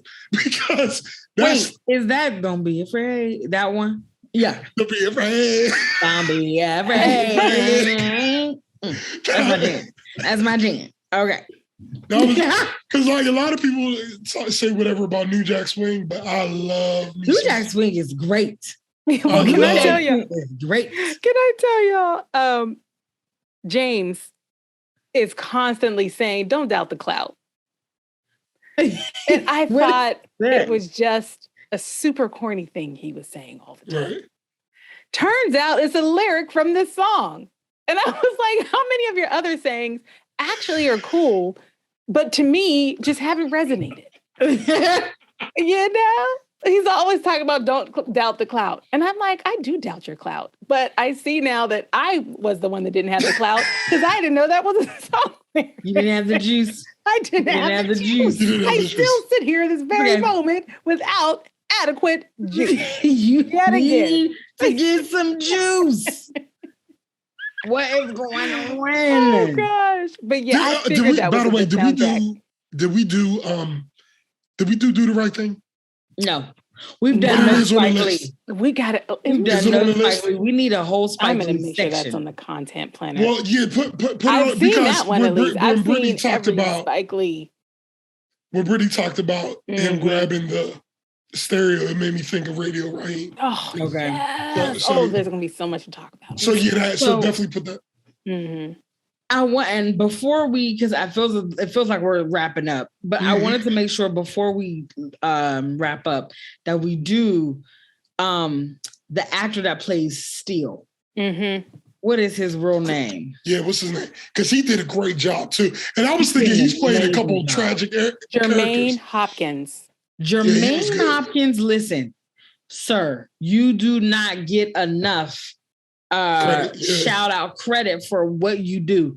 You have been in so many things that are important to the Black community. Yeah. From Lean on Me to Did we do that? Huh? We Did haven't. we do that? We should. Nope, we haven't. We have to do that. Mr. Carr. Jump! Mr. Carr don't love you because he don't love nobody that don't want to take care of his responsibilities. I haven't seen it. Oh, I feel like I've seen bits. Right. I don't think I saw real good. okay, Janiyah, just what we're Don't gonna need say you it to anymore. Janiyah, just take I the saw next parts of it. Janiyah, just take the next 30 seconds off. Brittany, finish with Brittany, let's act like she didn't say that, and we're just Okay. gonna continue I on. was just kidding, y'all. I've So seen this it. is- Are you kidding me? I've got it memorized. Everybody knows that. Okay. movie. He's in Lean on Me. He also was in the Wayans Brothers. He was a main character on there. He's always been around to give us these laughs and to be the person that we all know. Jermaine Hopkins, thank you. You are an amazing actor. So we know, and of course, rest in peace. Because when he Right. was in that alley, I was feeling that. Listen, Oh, yeah. Oh, I was so happy when I saw his hand come up on that gate. And when he was laying in that bed in the hospital, he was like, Bishop killed all these people. Yep. I said, you ain't keeping that secret anymore. Nope. As you shot that secret right on out of me. Yeah. That secret is out. Mm. I was just so, man, and for Tupac to play this character that you shot the Raheem and simultaneously went to his mother's house the day of the funeral, Brittany. hugged her, Oh, told her your See? son was like a brother to me. I said, well, listen, if we look up the word crazy, Bishop is sitting there like this because that's crazy. But Well, can I tell you, that Brittany- that scene made me, because I was like, is he a sociopath or a psychopath? I had to look up both because a psychopath pretends to care, and but a sociopath makes it clear that they do not care, And so anyway, so I was like, is he a psychopath? Is he a sociopath? In that scene where he's just faking this care, it was just like, oh my gosh. Yeah. Well, I think he's a new term, a socio-psycho. It was definitely like a He's scene. both. Yeah. It was Right. definitely, that part was definitely like a scene out of Criminal Minds. You know what I mean? Like, Bro, like that was, yes. and what I'm saying is that would, because it would have also been interesting because there's not that many Black serial killers. Mhm. So it would have just been a very interesting concept because he was a serial killer in the sense of it takes 3 or more. And so he killed the store owner, Right. Raheem, and the gang. The Latinx gang member. Mhm. So he was technically a serial killer. Absolutely. Even from a death. So I'm just saying and he that was trying to get his number 4. He was trying to kill Q. Oh, he wasn't. No, he was number 4 would have been Steel. Yeah, he Number wouldn't 4 would stop. have been Steel. Oh, yeah, that's right. Number 4 would have been Steel. That's and right. then number 5 would have been Q. I mean, just Mhm. imagine the scene. That's right. Imagine the scene where he felt that release after his first murder, and like, you could have just did so much with Totally. that. I'm just saying, you could have did so much with that. But Yeah, and also the way that he just shot the store owner, I couldn't help but wonder, was that his first murder? I think it was. It's also like I do. I think it was because you get like a lot of times. something I was like those unleashed, shows kind like of. Mhm. I like those shows like Criminal Minds and those, and they do a lot of describing how it is for a person the first time, and it was just he could not shoot that dude. He just had to. And that's why I'm saying, like, this dude was not a hood dude. And that was a whole movie. Anyway, all by itself. But you know what? I'll say this. In life, is it clear whether it's nature or nurture? Maybe there's something. What they say is both. It's like if you take this psychopath, but put him in a normal home, like, he'll probably be okay. Or if you take this normal person and put them in a messed up home, they'll probably be okay. But if you take a psychopath and put them in a messed up home, now you're making all of these, because if you look at like the history of, you know, Ed Gaines or you know, Jeffrey Dahmer, just like these people, if you look at their backstories, they're usually pretty crazy. But it just so happened that you have a person who suffers from some type of mental disorder, who's also in this circumstance. Difficult circumstance. Yeah. You don't even have a chance, or even for someone to recognize it.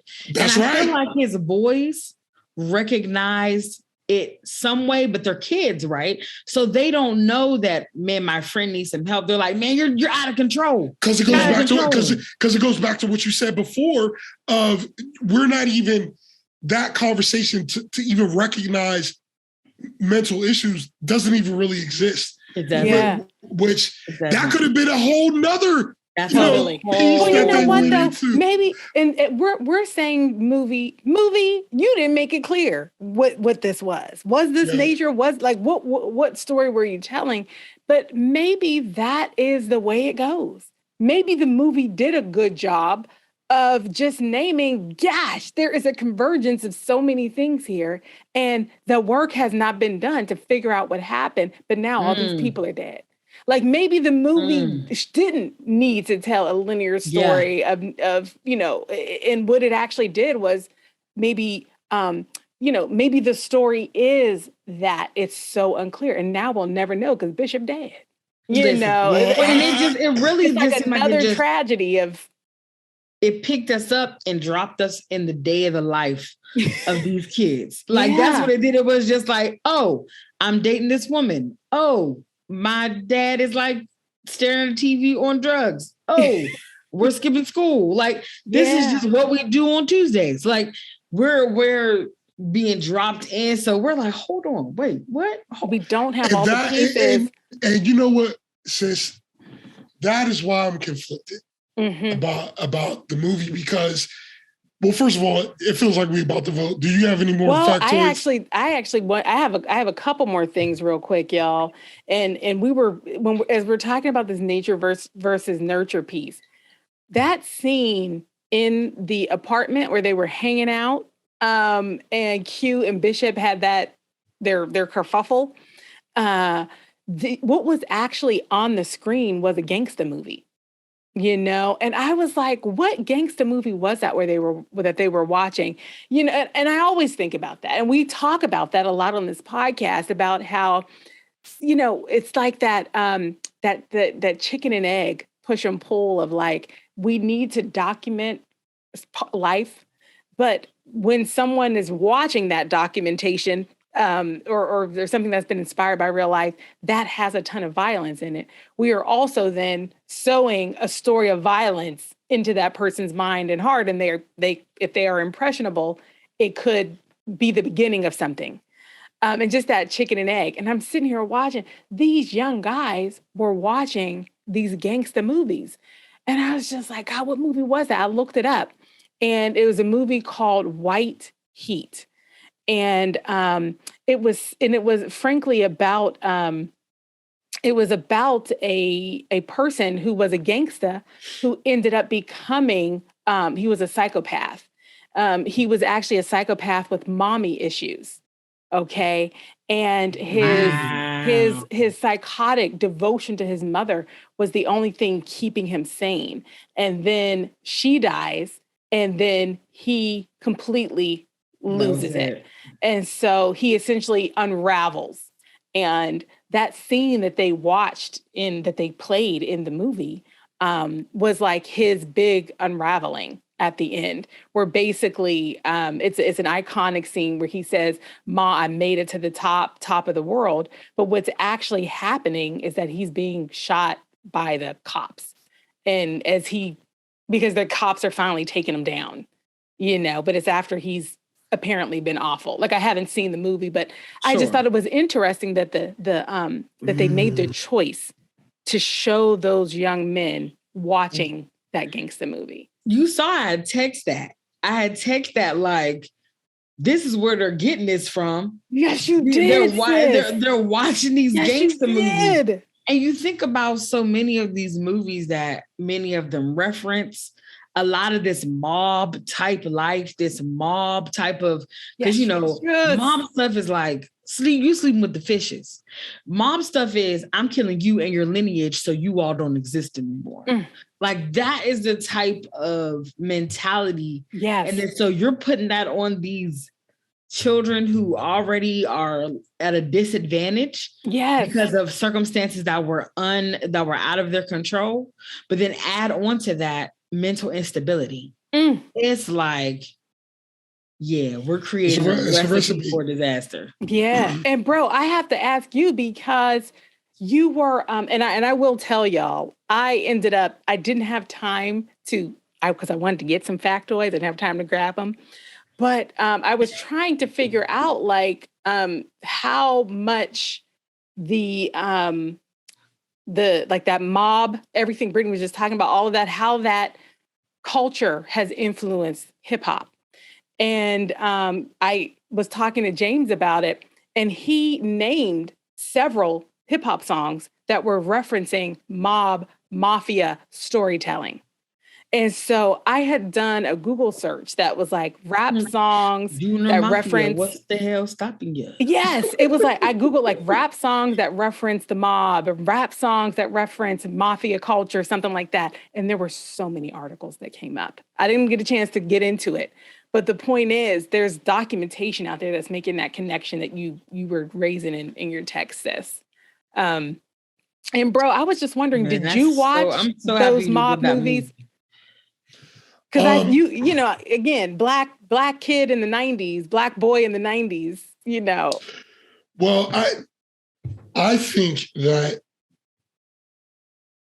the gangster movies just tap into something primal that we don't, because of so many things, we just have never had the discussion of how to recognize this in ourselves and even embrace it in certain ways. Like I tell y'all flat out why I like to go see Commando movie, but I can recognize certain things in myself and just let it be there. But what I'm saying is, I think people are more attracted to the strong, the guys are attracted to the strong man, the invincible man, the boss, the big, being just being that leader of just that warlord is something that speaks to people, especially young men, on a certain level. And I think that if you don't know how to recognize that and be able to embrace it in the right ways, when you can, I'm just saying, I think that's what it more is. Ooh. I think, because yes, on a surface level, it's like, people like these gangster movies, but we also like Bruce Lee. We also like Conan. We also like, Terminator. We like the movies where, Die Hard. We like the guy, Rambo. You know what I'm saying? Like, we like the just the bravado of it, and being and seeing those guys who could walk around and are just like they're Teflon just based on who they are is something that's attractive to people, especially if you have nothing. You know what I mean? So, wow. I'm just saying, I think that, yes, did I watch all those movies and like them? Do I still love them? Yes. Is it, problematic in certain ways that, you are watching a movie about that is about it's not glorifying has a connotation, yes. but it's glorifying, it's violence, it's and you're also naming your because there are a lot of rappers whose names and stuff come from Scarface. So I'm saying that. Do I also think there's an issue with people holding people in such high regard that based on the same media hold them in low regard? I also think that that's there's a lot that goes on, but so I'm saying, yes, I've seen the movies, but fortunately, in my opinion, I was able to put them in the place where I think they should go, as opposed to, dictating any part of my life. I think that something else that is just, we don't have to get into it, but everyone you just named, with the exception of Bruce Lee, were all white men. And so you have these white movies informing Black communities or just being an integral part of it. That is also huge in my mind. Mm-hmm. Well, yeah, I mean, as far as that, like I said, there's, I think that's more of a lack of, there just wasn't that many action stars for us. Yeah, lack of representation for sure. So there's, I'm just saying because I also liked Action Jackson. You know what I mean? Like I also, Blade was also the best, the one who kicked off the whole Marvel franchise. But it's just that, again, I think that's another thing where you would just have to teach these people to recognize it. It's just like, yeah, you like watching this because, this dude is doing some ridiculous stuff. But there is also there is a subconscious kind of like internalization of what power looks like and what authority looks like. I mean, it's just a fact of it. That's the problem with unbalanced representation. Yeah, there's a lot. There's a lot that, obviously. And we have on our content planner now, what did we just added one? Goodfellas, Scarface. Oh, now. We added both of those. So when did we add those? At the top, I think you were still getting your mic on, sis, in the pre-show. We started listing some of these out. Oh, you saw them both? No. Oh, yeah. I've purposefully stayed away from some of these movies. Well, we have 8,000 movies listed in the content planner, so we don't have to rush to it. Sis. Oh yeah. We'll get there eventually. But the thing about I would like to talk about the parallels of Sound of Music and Goodfellas. All right, Jenna, can you drop Brittany off out of this entire podcast for the future? Yes, but we should. But what I'm saying is that I also don't like people going the other way too far, because once you start recognizing certain things, then I feel like some people miss out on art as well. Sure. Because the thing is about Goodfellas, it's an objectively good movie in terms of storytelling and just how, so sure. It's also, like I said, we get way in the weeds with that, but I definitely wanted to bring, before we vote, I wanted to talk about one last thing. Okay, and I have one more point too, bro. Go ahead. Okay. I want a point. I don't have one though. My one last little nugget is that there was the ending that actually made it to the movie theaters was not the ending that the movie maker actually intended. Did y'all know about that? I actually didn't know that. Listen, I don't do research. Wait a minute. Okay, so, and this is actually for anyone who has known this movie, the 30th anniversary edition on Amazon. It's called 4K Ultra version, something like that. It's like 4K Ultra HD. That's what it is. They have a lot of little special stuff on it, like, special director's commentary, a retrospective. I didn't get a chance to look at all of them yet, but they have some special stuff on there. And one of the things they actually show is the alternate ending. And so I was going to describe it to you, But then I actually, because it was recorded. But then I actually have a quote from that same article that just came out a few days ago on complex.com, where we can actually hear Dickerson, the creator, explain what the original ending was. Okay. So this is from that article. For those who are unaware, Dickerson explains that in the original Juice ending, Q and Bishop were fighting, and Bishop goes over the roof and they're holding each other. Q's trying to pull him up, and Bishop's trying to help him pull himself up until he hears the police sirens coming. And then he has this Zen moment when he looks at him, and when he looks at him and says, "I'm not going to jail." And he lets go of Q's hands. The studio made me cut that because they thought it was too disturbing that the bad guy decided how he was going to go out. But to me, that was the point of the character, that his strength of conviction was that he'd rather die than go to prison, partially because of what happened to his father. But the idea was that this is an attitude that is out there that needs to be dealt with. So I'm happy that we were actually able to find the rough cut of that moment and put it back in. He's talking about in the 30th anniversary edition, you can now see the ending. Wow. So the movie we saw stops with Bishop dropping, but we don't find with the piece that they cut out was Bishop actually deciding to drop. Mm-hmm. So as a matter of fact, Bishop was still trying to hold on. Yeah, Bishop was still trying to hold on. But I thought in my head, was he trying to hold on?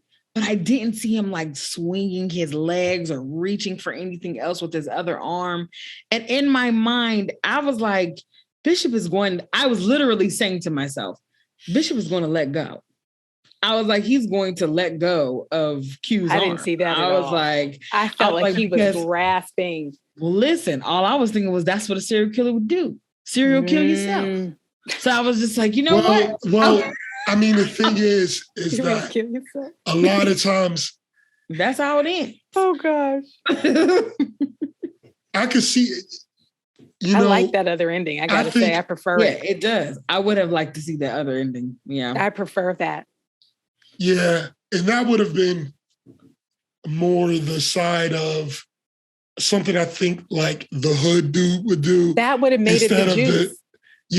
That would have been a Juice thing rather than the psychopath thing, because serial killers most often try to survive. Like they, for whatever reason, if you look at a lot of the stories, like they not only want to survive, they want people to know about them. Exactly. You know what I mean? Like, but I'll tell you that scene, him not wanting to drop, is part of the reason why I was using the term sociopath and not psychopath, because a sociopath can form emotional attachments. But a psychopath can't. And I was thinking in that moment, he was like genuinely, save me friend, like actual friend. You know what I mean? And so I was giving him a depth of friendship in that moment too. But see, I think I would have reminded him. I would use my other arm, but I'm shot in it. I think he was really psychopathic. And I think that even in that last moment, he was just faking. The same way he was faking at the funeral. He was faking at that funeral. And I think that, but the last thing I wanted to talk about was the last line in the movie. You got all the juice now. Oh God. Here's the thing. I just didn't like how it was executed. It felt all movies have that line, but I love it when they kill it. Like when Doughboy in Boys in the Hood says, they have nothing about all this other stuff, but nothing about my brother. They either don't know, don't show, or don't care about what's going on in the hood. It's like, I know what y'all were trying to do, but you did it so good that I don't even put that button on it. Put that button on it. On it. Yeah. Or like at the end of Menace, where he was like, my grandfather one time asked me if I care if I live or die. I do, but now it's too late. Like it's just like you are dead. Yeah, it's like, you dead, and I'm just saying, yeah, that was it was just so made well the done. movie fit. But I'm saying for me, that one wasn't not for me. This is why Mr. Clark was crazy and lean on me. Well, you know what? I gotta tell you, I appreciated to stay in school. I appreciated that. It was actually that scene of him saying, "You got the juice," and Q's face of like, as he's telling him he's got the juice. Yes. Q is like having a flashback to life just a couple of days ago, where they were just friends out being inappropriate during school hours. And now it's like, as far as he knows, all three of his friends are dead. He doesn't know Still is alive at that point, you know? And so it's like, he's looking at him like, the juice? What are you talking about? But then he just leaves because it's like, you know what? I guess I got it now. I guess I got the juice. Omar Epps did great. It was actually that scene that inspired, like when I was coming up with that voting symbol of that scratch that it was because the perception of the moment meant so much in a good way. When you think about what you're trying to accomplish, or if you're on a mission to get the juice, people around saying like the criteria for the juice is problematic is the point. And those people were like, yeah, now he's a badass. And it's like, no, his friend just slipped through his fingers. I get it, and I get what they were trying to do. I really didn't do it for you. I liked Omar Epps. I think he did, with his facial expression, he did really well in that moment to convey what he was thinking. But what I'm just saying is, even when he got on that elevator, him and Tupac, when Tupac was looking at him, I said, Tupac feel like I'm about to get shot. I think I'm about to get shot. Mm-hmm. that just, I mean, even the way that, there was another dude who picked up the gun. It's like, that's starting a whole nother storyline. Like, all the elements were there. It felt corny to me instead of putting the punctuation on it. And take us to the vote, bro. Take us to the vote. You're summing it up right now. I feel like you're getting to your conclusion, bro. Like, Brittany gives an interesting perspective in the sense of an argument could be made. We're just plopping you in the middle of this day. Mm-hmm. You don't get no context. Mm-mm. No flashbacks, nothing. And I'm saying there are movies that I've enjoyed that do that. But for whatever reason, this one just didn't connect with me like that. But at the same time, we talk about a classic. Would I show this to, my nieces and nephews? I think I would still. I think I would. I think, if anything, I would say this is one of the main ones. So at the very least, even the culture around it, I think it just makes it a classic. I'm gonna still give it even with all the stuff we talked about. Yeah. I'm just gonna lean into, we're just getting a snapshot in their lives. There's a lot more stories that could have been told. This movie had a high cultural impact. Yeah. It's one of the big ones. That's why it's named it Don't Be a Menace. It's also while you're drinking your juice in the hood. Mm-hmm, that's why it's what. So sure. So, and I'm gonna tell you, I didn't come to this decision until right now, but I'm gonna go ahead. It gets my scratched record. Wow. Bro, so I'm gonna tell. Yeah. Don't forget that part.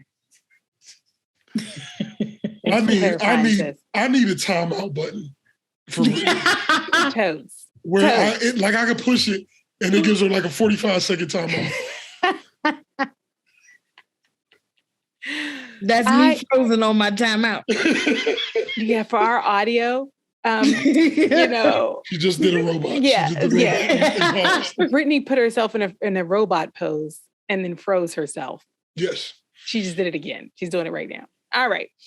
So, bro, I'm going to tell you at the top of this, I had some clarity about where I was going with this. And our conversation actually has confused me quite greatly. One of the reasons why I felt like this movie could be a classic was because I thought it was honoring DJ culture. And I'm not saying it wasn't. Well, that's just my opinion. Oh, listen, but come to find out that maybe they could have done a better job at that. You know, bro. Wait till and you I'm not watch that saying clip your I just opinion sent you. is the only, like, I mean, listen, this is the right perspective. It's the three of us, you know, we don't have all the opinions in the world. That's right. 3 people. That's right. And, you know, for all intents and purposes, bro, I think you are a good barometer because of how deeply engaged in that culture you were. You were very intentional about it. You weren't happening through it. You were intentionally in it. You were literally in the age group that was being depicted here. You were there in that moment. So there was an opportunity for them to lean into this culture in a way that would have felt more authentic for you in terms of what would have actually been top-notch DJing. But I gotta tell y'all, like and I'm so disappointed about that because that was to me a big pro of and kind of pushing it into classic because it's important that we document these parts of like Black culture in a way that really honors them, you know? Now, what actually to me, another thing that this is the good and bad of learning about the alternate ending. I am so happy to learn about it because I like it better than the ending that we got. But it also now I start to wonder, what else did they cut out? You know, and you just think about that push and pull of a creator having something and then wanting to get it out to the masses and needing to kind of give in on some things so that the product can get out there. The creators, the 2 writers of this film, they originally wrote it in the 80s. It was original, I think it was 1980 and 1981. It was like the 80-81 where they actually wrote it. And it took them all that time to the 90s to get it made. So how many compromises did they have to make beyond the alternate, beyond the ending that they actually wanted?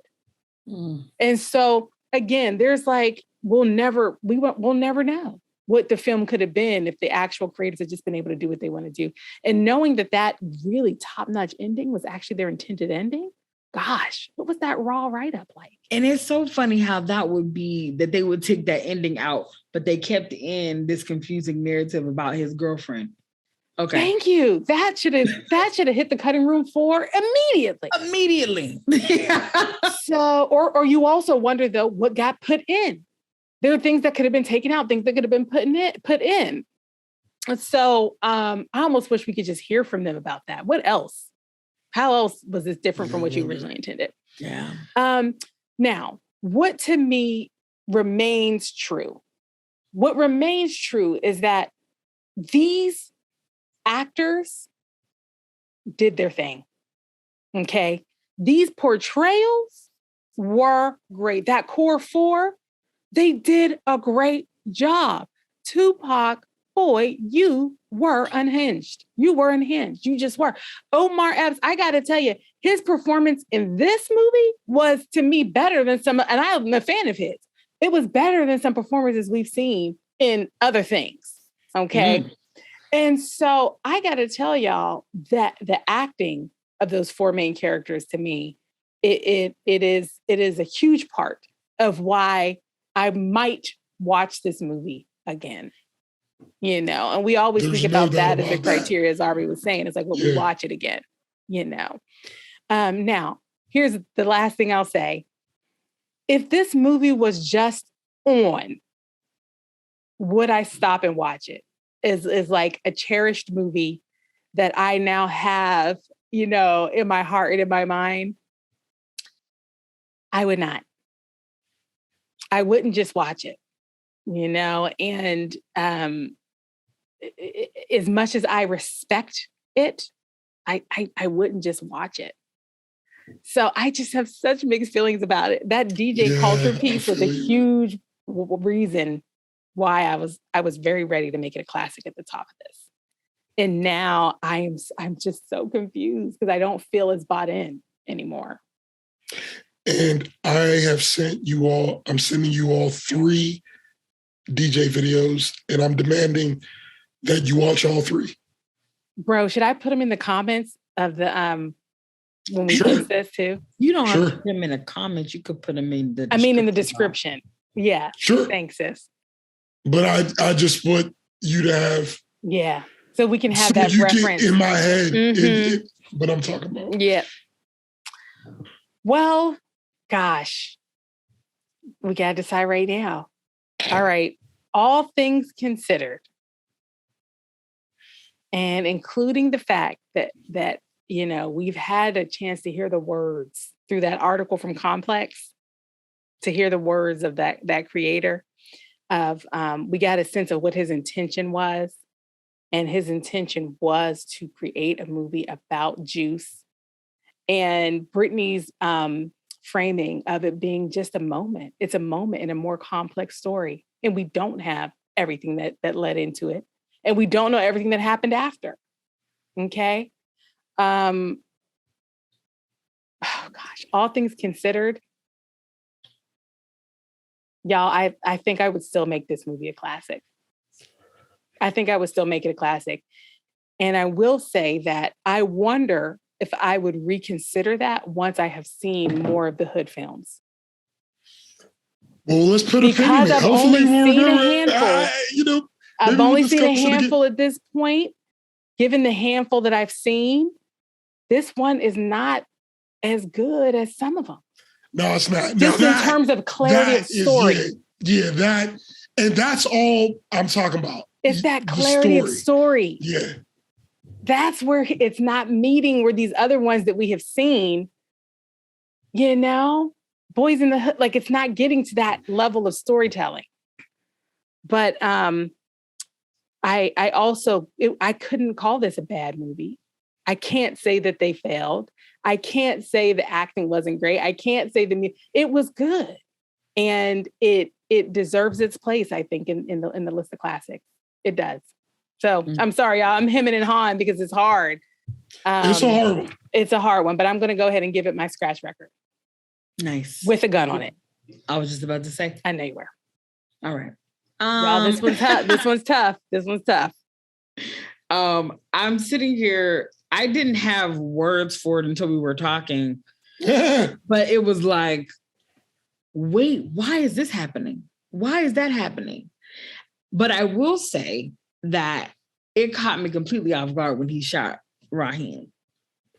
And so because that caught me off guard, and because I did enjoy the movie the entire time I was watching it, although there were so many pieces I felt like I didn't understand. It left me like that little meme of that little furry white thing that's like, why?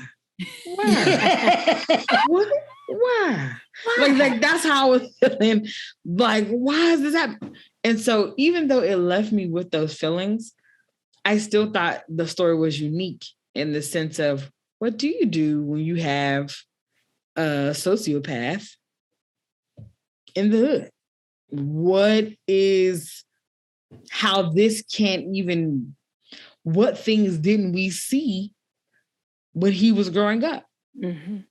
Did he have some tendencies? Like, did he harm animals? A lot of times that's what they do first. Like, they're doing these certain things that let you know something else is going on. Oh, this movie's going to be so good when we write it. Oh my gosh. And so like what thing didn't his grandma see? Because it's just her sweet little grandbaby that she's trying to take care of. And what happened to the mom? What happened to the mom, and what did the mom see? Where is the mom? And why? And more about the dad, like him basically what is it, catatonic? Is that the word? He's in this state where he's just sitting there and he's just staring. What is that about? So I think that did his dad have some of that other juice So y'all, are we gonna write the origin story of a bishop? Is that our movie we're gonna make? Well, here's the thing. I mean, I feel like it if that. But I think it would have to be like a reboot because I would want to see the whole. Okay. But anyway, all right. Okay.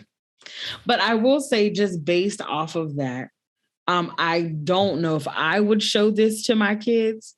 I would absolutely say go see your uncle to watch this because I don't want to sit and watch this with you. And so it's going to get my scratch record with the gun on it because I enjoyed it. I still enjoyed it. I like, and I love, and the fact that it gave us this depth of conversation, not just about the movie, but about hip hop culture, about mental health in the Black community, about the glorifying of gangsters and mob life. Like, it really gave us some rich things to speak about. And so I appreciate that anytime a movie can do that. Well, it squeaked over. There you have it. There you have it, folks. The movie Juice is a classic from the Wright Perspective. Thank you for tuning in, y'all. This was a great conversation. So I just love doing this with you, bro and sis. Oh my God. Talk to y'all later. Thank you for tuning in, everybody. Bye. Love you, bro. Love you, sis.